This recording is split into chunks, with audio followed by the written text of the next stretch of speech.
Thank you for joining our session today. We're going to be talking about business travel insights, and we're going to talk about some trends for 2025 and beyond. Before we get started, I wanted to introduce myself. My name is Melisa Hersha.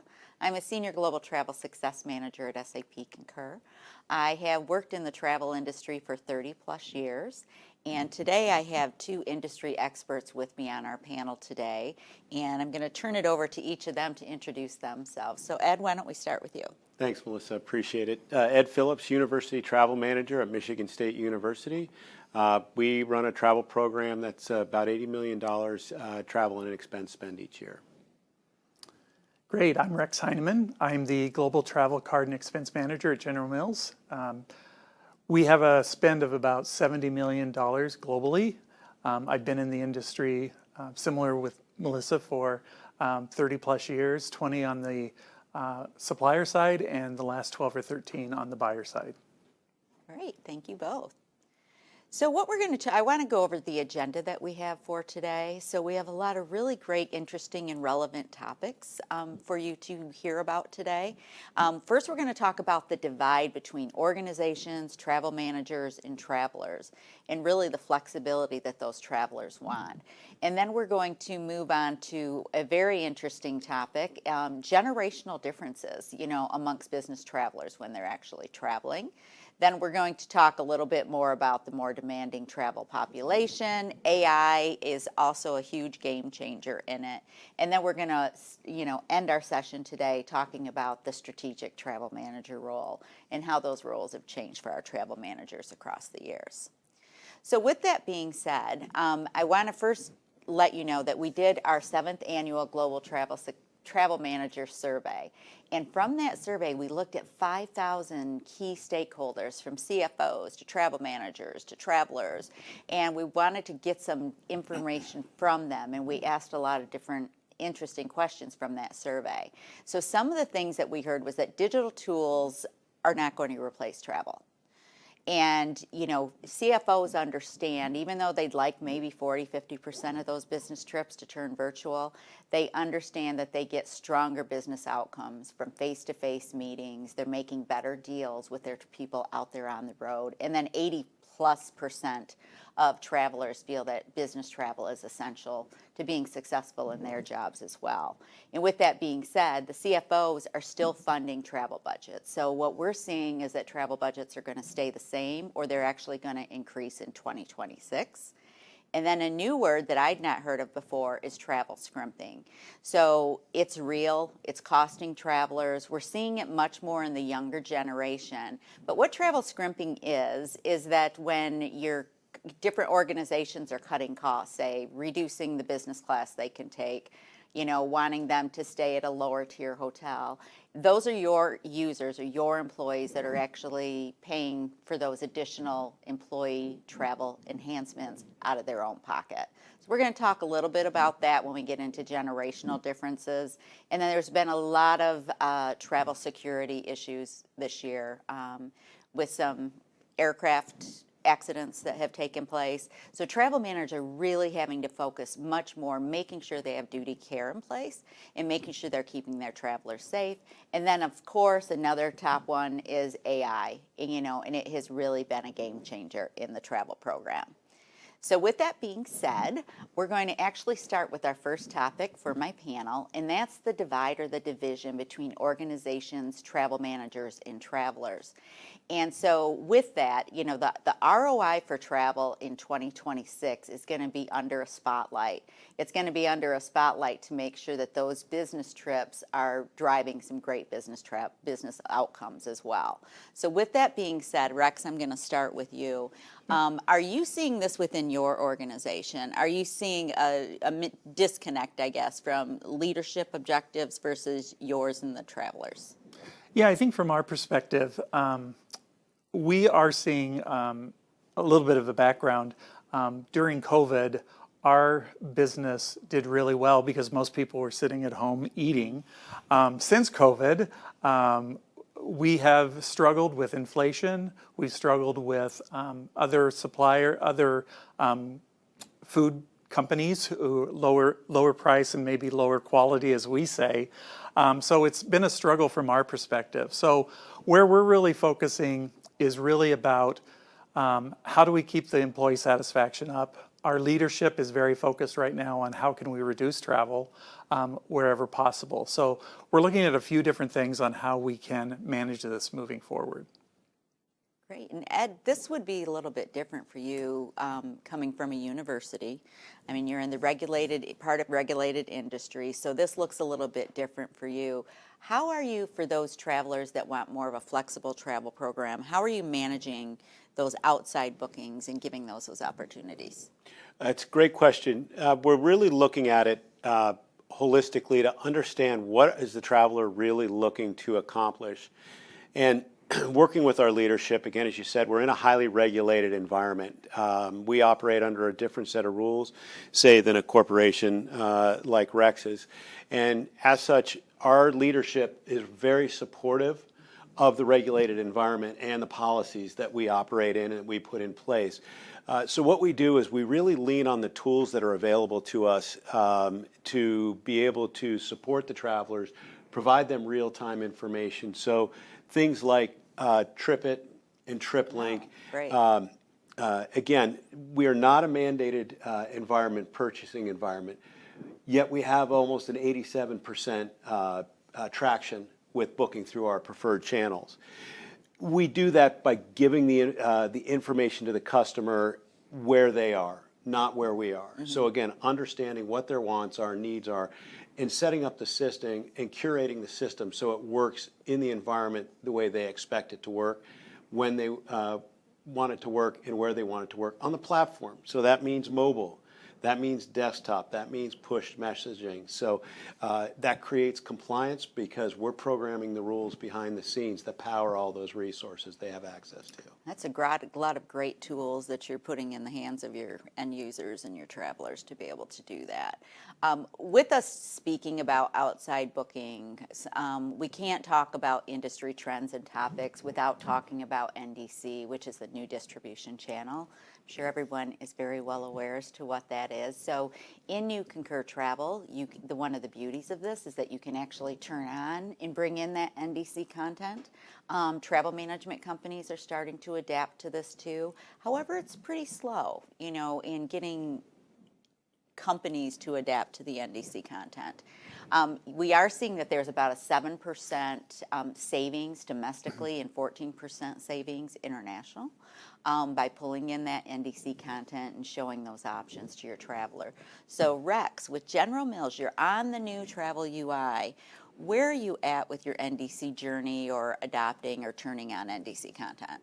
Yeah, we're probably, I would say, in a kind of wait and investigate or look further at it.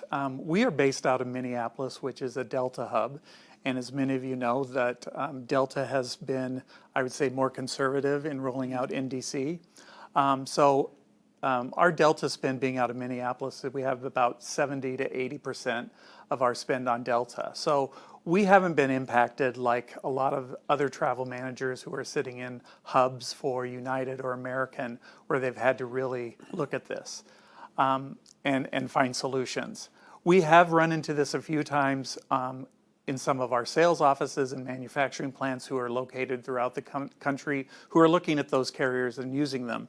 And we have been managing that as a one-off situation, working with our vendors, airline suppliers in particular, to manage that as that occurs. Great, thank you, Rex. And then Ed, how about you? I think NDC is a little more challenging for you on the regulated industry side. Can you explain that a little bit? It is. It's interesting. If we look at it from a couple of different perspectives, from an airline perspective, we operate because much of our funding for travel comes from the federal government, state government, right. And so we roll up under the Code of Federal Regulations. One of the things Code of Federal Regulations says is that the fare has to be changeable. So it's lowest logical fare, but it has to be changeable. Mm-hmm. So much of NDC is not changeable, not refundable. So by default, we cannot bring in air content. However, as Concur's work to develop and build out the lodging connectors for NDC. That's been very healthy for us because we have a broad-based hotel program, lodging program, a lot of property-level agreements, and a lot of chain-wide agreements. So we're able to bring in that content directly and negotiate from a position of strength because now we're not dependent on a GDS feed for those lodging rates, but we can bring them in with more robust information, again, being able to bring in parking information or some of the ancillary yes, buys, definitely. purchases through that NDC platform. Great, great. Okay. Now the next topic is a really interesting topic that we're going to talk about, and that's really the generational differences amongst your business travelers. So what we actually found out is that the younger generation is actually paying more money, or they want to have an enhanced travel experience, especially when they're traveling on business trips, where we're seeing the boomers are actually pretty much doing the same thing if they're traveling for personal or they're doing for business. We are also seeing in our surveys and in our studies that as you're hiring these college graduates, they want to know what your travel policy is. They are, weighing those with some, of course, other incentives with working for a company. But, this is something that we really need to keep in mind. We need to understand how we're communicating to across all of these generations. Are we putting tools in place that can help everybody across the board? So we really have to start paying attention to this. So, Ed, I think for you, this is very interesting because you have a wide demographic, of course, you're working for a university. Are you coming across this, and what are you doing to address these generational differences? Melissa, it's been really interesting. So you mentioned recent college graduates. We have college students working in our organization. A big part of our research platform of travelers, they are students. They're grad students, they're post-grad, they're doc students. So we have to take into account not just the generation below us and below them, but the next one that's rising up. And their expectations are very different than, say, yours or mine or Rex's. So we really have to, again, look at what do they want? Where are they going for their information? So, little things like language, right? So recently I attended another conference, and one of the presenters talked about using language that the rising generation will be familiar with. And we're being told, don't use clicks anymore, use taps. Because think about, what is that rising generation, how are they interfacing with technology? It's not on a keyboard anymore. It's now moving to a mobile device. So clicking to them is like, here's how you use a rotary phone. So it's now when we start to get into these conversations and bringing the information to them on a level that speaks to them so that they are interested and intent on learning travel policy and reading, and how can I integrate that with my travel to make it beneficial to me. It's nuances like that. It's nuances like a very easy to use interface on the mobile device or on the desktop. So you have parity between the different interfaces. So those are the sorts of things that are helping us reach out, understand that next generation, and again, the generation 2 behind them, so that the program is in a place when they come up and are the leaders in the organizations, that they are able to digest and be policy compliant, but get the travel the way they want it. Oh, that's great. I find this just to be so interesting. And Rex, the younger generation is about empowerment, and, how are you addressing this? I mean, you've put some really great new incentives in place for your travelers, which I would imagine the younger generation jumps on more than the older generation. So can you share that with us and how you're addressing that? Yeah, to Ed's point, I think one of the things that's very interesting is that an example from this summer is we had a summer intern from Indiana University who was supporting us, and I at one point said, just reach out to our TMC and give them a call. Looking at him, he was looking at me like, what do you mean call? It just wasn't in the scope of where he was looking. I'm like, well, you can send an email. And he was like, well, is there a chat function? I'm like, yes, there was a chat function. So interesting to see that.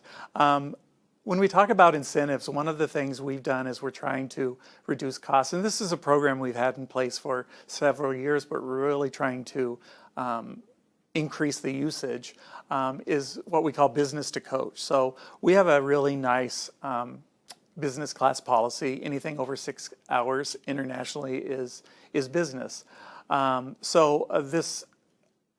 big group of our travelers are around internal auditors. So a lot of them are right out of college or right out of MBA programs.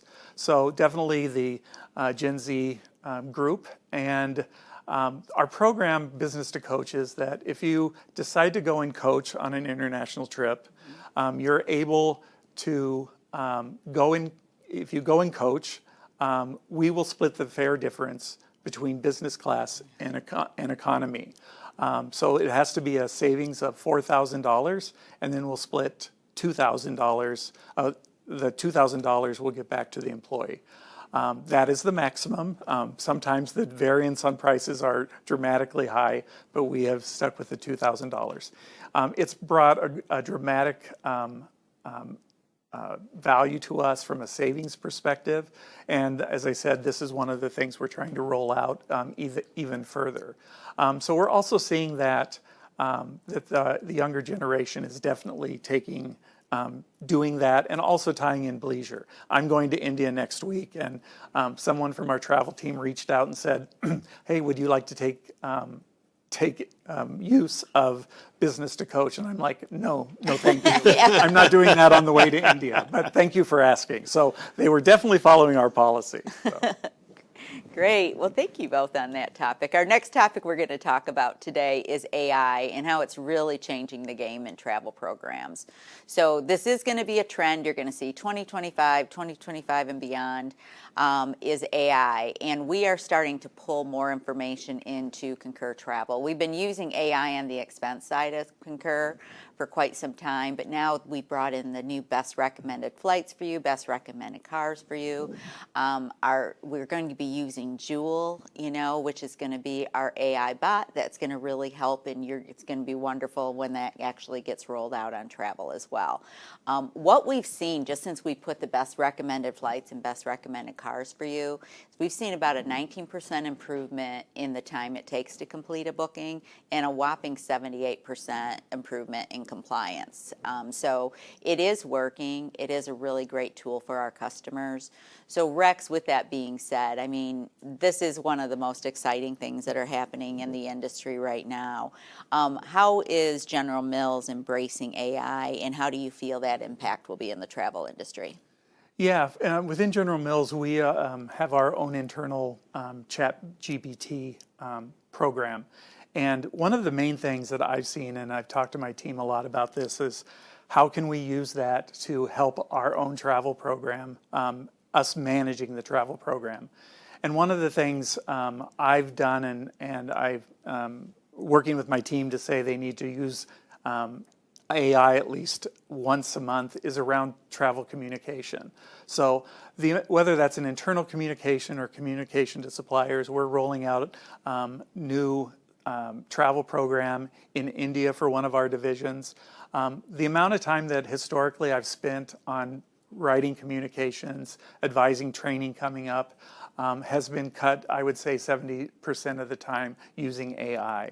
So really, really impressed and thankful for AI from the aspect of how it's saving our team time that we can be focused on employee satisfaction. As I said, we're also looking to really have my team using it as much as possible.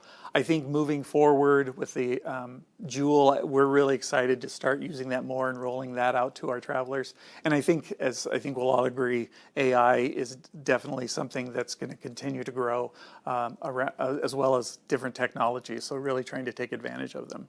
Great, thank you.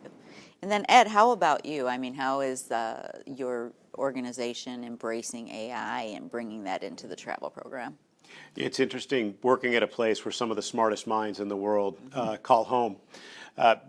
We have policy after policy after policy at MSU, right? We've got the travel policy, we've got risk compliance, We have global travel technology requirements. So one of the first things that's really been a big project for the university is taking all of those policies and putting them into a chat-friendly platform. Right now we're calling it Moby, so if you think of a whale, it's got that mouth open and it's collecting all of the krill, and it's all these different policies around the university. They're not disparate policies, they're complementary policies, but one might have to look at 4 or 5 different policies to determine all the rules that make their trip compliant. Well, again, Moby's going to ingest all those different policies, and then they're going to come out with a little stream. Not the prettiest of pictures. This is a working title. But really, that data stream that comes out the backside is meant to provide the traveler just with the specific information that they need very quickly. And again, here's the policy compliant rules that apply to your trip. So they don't have to read through all of these different policies. The other thing that we're looking at is the automating our expense report reconciliation platform. So we human audit 100% of our expense reports right now. We run 140,000, 150,000 expense reports a year. So you can imagine we have a large audit team that could redeploy their resources elsewhere in maybe growing their careers versus doing that audit, and we can move it into a much more automated sort of process through some of these expense audit tools that are available. So that's another area we're very interested in. And to Rex's point, you know, I think Jewel, where we'll be able to speak with and have this conversation with Jewel. Right. To say, I need to go here on this date, or better yet, it takes your team's message. Yes. And it says, do you want me to start working on booking that trip that your boss just asked you to start on? And now it's booking and asking you, is this what you wanted? So these are all super exciting. And again, they're super efficiency tools that are going to, I feel, free us up, these travel managers, to become more into that strategic force versus tactical sort of position within our organization. Yes, I 100% agree with that. Well, thank you both for your insight on that. The last thing we're going to talk about today is that the travel manager roles are really becoming much more strategic. You know, I know years ago when I started in the industry, you know, you had travel managers that either were with procurement or they were with HR. You know, they were really policy enforcers, different things like that. But today, you're really the center of these strategic business decisions. You know, you're looking at duty of care, sustainability. You know, you have to stay on top of the digital transformation, making sure that you're staying on top of technology. So with that being said, Ed, how do you feel the roles have changed over the years for the travel managers? Well, you have to remember you're talking to somebody that started out handwriting tickets in a kiosk in a shopping mall. So it's changed quite dramatically. I will say again, as we've moved into this more tech-rich environment, it's freed me up, and I've seen this with some of my cohorts as well, to start moving out of that transactional mindset and more into that strategic mindset where we can be at that 37,000-foot level looking into the organization as a whole. Again, that sort of holistic view, to be able to be more of a resource to our stakeholders, our leadership, and to our travelers, because we're seeing it as a whole package and saying, what do you need from us? What does policy allow? And leadership, you know, if you have budget concerns, what are your budget concerns, and how might we be able to have an impact on those? And so I think it's been dramatic. And really, I think the last 3 or 4 years in particular, it's even accelerated more.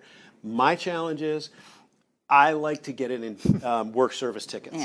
So there's almost not a day that goes by that I don't jump into our ERP and start grabbing tickets, just so I can have 2 or 3 sort of personal interactions to hear what's going on. But it's cutting off after that third one that becomes the challenge for me. Yes, most definitely. And Rex, from your perspective, can you tell our audience today, what is one area, initiative, technology that you feel the audience should really focus on for the remainder of 2025 and into 2026? Yeah, I think from my perspective, it's really about getting a grasp of technology and also determining those partners that you think will be the best fit for your organization. And whether that's, expense, a online booking tool, whether that's other technologies, whether that's your TMC. From my perspective, really finding a partner or partners that can lead you, be our trusted advisor to help us drive our programs forward are really, really important. And also that they have a strong knowledge about the industry, about the technology that's out there. Not only what's there now, but where are they looking in the future that it's going to be that they can help lead us. I agree. And Ed, what's your perspective? What is the one thing that you feel our audience should stay in tune with? Melissa, it's really interesting. I think it's taking that the AI, the large language modeling, and making sure that whatever paths we decide to go down, that you look at is it inclusive, right? Because AI can be as complex or as simple as the tool that you put into the user's hands and the training that you put into the user's hands. So it's using it to bolster our inclusivity within our environments. And again, whether that's reference guides or videos or chat channels, it's putting it on platforms that are that people feel are most accessible and inclusive where they are when they're there, which is really where I started with the conversation. It's understanding and working with, again, Rex, I thought you brought up a really good point, it's working with partners that understand that are thinking 2 and 3 generations out, and then being strategic in communicating with us to help us be better to our organizations, rather than here's something and we're selling it to you and rolling it out. But being sort of that collaborative partner is really important. I appreciate that. I agree. And that's it for our webinar today. We want to thank everyone, and I want to thank our industry experts here that gave us such great insight as to what's happening in the travel industry over the next 12 to 18 months. If you could share your feedback with us on this webinar, we would truly appreciate it. And this is the information on how you can chat live as well. Thank you very much. Thank you. Thanks.